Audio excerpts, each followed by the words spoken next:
Niall Ferguson es historiador, él es británico, escocés, si quiere usted precisarlo de esa forma. Ha escrito un gran número de libros que nos ayudan a entender por qué algunas naciones se han vuelto prósperas, por qué otras naciones no lo han sido y por qué hemos visto, de hecho, un cambio en el que ahora son naciones asiáticas, quizás como Singapur, Hong Kong y China, las que están creciendo con rapidez y las naciones de Europa Occidental y de Norteamérica están declinando. Niall Ferguson, para pronunciarlo en correcto gaélico, la otra pronunciación es un anglicismo. Niall Ferguson, de hecho, ha recibido el premio Una vida por la libertad que otorga Caminos de la Libertad, un proyecto de Grupo Salinas. Yes, and thank you very much for speaking with you again. And I know that your name is Neil and not Niall, even though that the pronunciation Niall is quite common. It's a great source of frustration to me that half the world calls me Nile, which is, of course, a river in Egypt. Mm-hmm. Oh, well, that's probably true, but that's what dictionaries say, that you know, that's what they tell you the name Niall should be pronounced, because I think that's how the English mispronounce it. I called my youngest child Thomas, so he would never have these problems. And talking about the English and talking about the Scots, you are Scottish. You took a position against the independence of Scotland. I thought that was very, very interesting. Why did you do that? I know that you feel very Scottish. At the same time, you feel British. Can you be both? You certainly can. My grandfathers were, and their grandfathers before them. Scotland and England united in a kind of marriage of equals between 1603 and 1707. That's a long time ago. And ever since then, the combination of England and Scotland has been a pretty successful one. I never had any difficulty growing up in thinking of myself as both Scottish and British. And I think it's very important that we should recognize the possibility of such dual identities. A world that subdivides and subdivides and subdivides until everybody belongs to a country with approximately 5 million people is not going to be a prosperous world. There are far too many countries already in Europe that have populations less than 6 million. We really didn't need another. What would your position be with respect to Catalonia? Would it be the same? Very much so. Indeed, in that case, it's different because constitutionally it's extremely hard to see how there could be a legitimate referendum on Catalonian independence. In Scotland, the referendum was legally offered by the British government to the residents of Scotland. I didn't get to vote. It was only people resident in Scotland who got to vote. Even though you're Scottish. I'm as Scottish as it's possible to be, I think. But only residents of Scotland voted, which meant that English people who happened to be living in Edinburgh got to vote. Decisively, it was rejected, 55 to 45. And I hope that's the end of the matter, really, because this is the kind of debate that wastes an awful lot of time and energy. The real question, it seems to me, that's important is whether the United Kingdom should remain part of the European Union. That's a bigger, higher stakes question. And what is your opinion? What is your position? I think it must. I think it must. I mean, broadly speaking, I'm against disintegration. There's enough disintegration going on in our world today, enough political fragmentation. The tendency in Europe towards integration has been a benign one, and although the European Union is not perfect, and I've been very critical of many aspects of it, for the United Kingdom to leave it would, I think, be economically catastrophic for both Britain and Europe. So in just the same way as I oppose Scotland leaving the United Kingdom, I'm against the United Kingdom leaving the European Union. Dr. Ferguson, you have been accused of not being politically correct. Does it worry you? It doesn't worry me at all. In fact, if I ever became politically correct, it would be a sign that I'd lost my freedom of thought, because what is political correctness? It's a euphemistic way of saying that certain things cannot be said. It's a way of restricting the freedom of speech. It's a way of policing what academics can say. And as soon as somebody tries to stigmatize what you're saying by saying, oh, well, that's not politically acceptable, they're really trying to censor you. So for me, the whole epidemic of political correctness, especially in American universities, is a fundamental assault on the freedom of speech, which is central to successful academic life. It has been said that countries needed to be democratic in order to develop, in order to prosper. But now we have first China growing 10% a year. We have examples like Hong Kong, which is in fact having a very peculiar struggle for more political freedom. But we also have Singapore, which has been a benign dictatorship for many years. What's your position on that requirement of political freedom in order to have economic development? Historically, it's very hard to make an argument that democracy is a necessary precondition for economic growth, because the Industrial Revolution happened in 18th century Britain, which was very far from being democratic. It was an aristocratic society. There was a parliamentary system, but it was far from being democratic.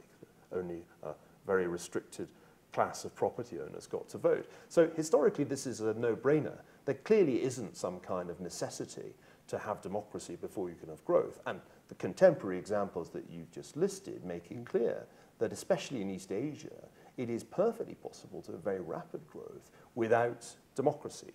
So the key question is, what are the institutions that you need to have for growth to be sustainable? And here I think the debate gets interesting. We have spoken before about the importance of the rule of law. Yes. That was something that really differentiated Britain from the rest of the world in the 18th century. It was much easier to be a capitalist in 18th century Britain, where the rule of law was very firmly established on the basis of private property rights. When one looks at Hong Kong and Singapore, one can see an Asian version of that. But when one looks at China, mainland China, there is no rule of law.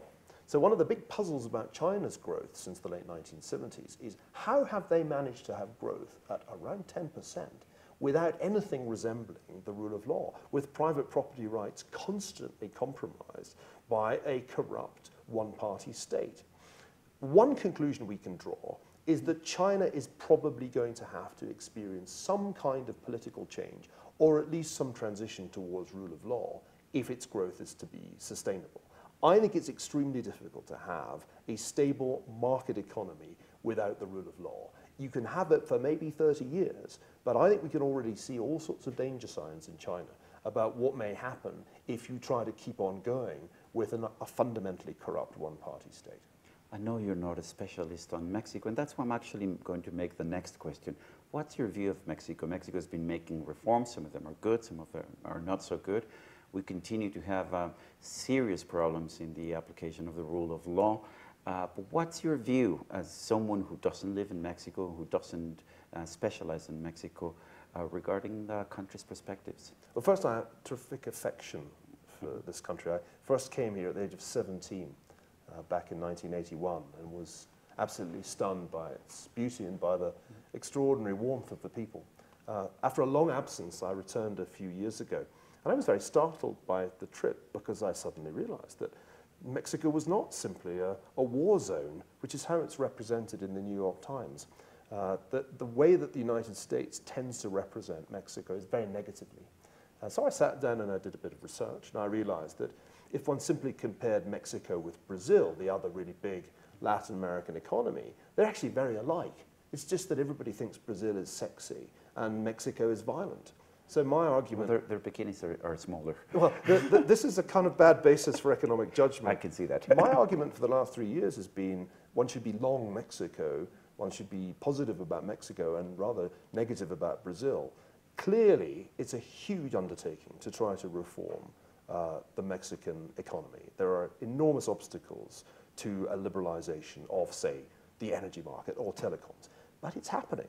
And many people would have said just a few years ago, they'll never do it. So I think one has to give this government of Enrique Peña Nieto some points for being, in comparison with other governments around the world, one of the most ambitious in terms of constitutional and legislative reform. No government is perfect, but unlike many governments I could name, this is a government that's actually trying to reform some pretty fundamental things about the way Mexico works. It won't deliver immediate results. That's the tough thing about energy liberalization. This is all going to take a long time to turn out jobs and to raise people's incomes and living standards. But my sense is that Mexico is heading in the right direction. And in that sense, I'm pretty positive. Not that I'm blind to the ongoing problems. I think they're enormous, especially when it comes to issues of crime, corruption, all of those issues that have reared their ugly head again in such a terrible way in just the last couple of weeks. But I think the fundamental direction of this country is a good one, and there are reasons to be much more optimistic about Mexico than many other Latin American countries. One of the biggest discussions, the biggest debates in Mexico over the past few months, and it's going to continue for the next at least a couple of years, is about the opening up of the energy sector. You're a Scotsman. You have, well, Scotland has tremendous resources. What do you say to people who tell you or who say in Mexico that allowing private investment in energy is equivalent to surrendering sovereignty? I think this is a kind of anachronistic argument that belongs in the mid-20th century. Clearly, these assets, natural resources, are a part of a nation's patrimony, and they are bound to be a very important source of revenue for any country that is lucky enough to have them, and Mexico has way more than Scotland. The question is, how can one best exploit these natural resources in a way that is sustainable and in a way that is efficient?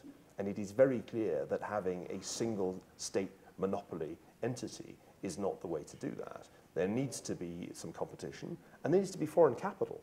If you're going to develop all the amazing resources that Mexico has, you can't do it on your own.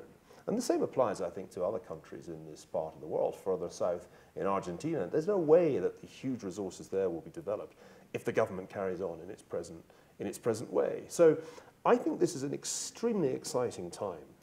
Because natural gas is making the Americas, not just North America, but all of the Americas suddenly look at an era of extraordinary energy independence and potentially extraordinary prosperity.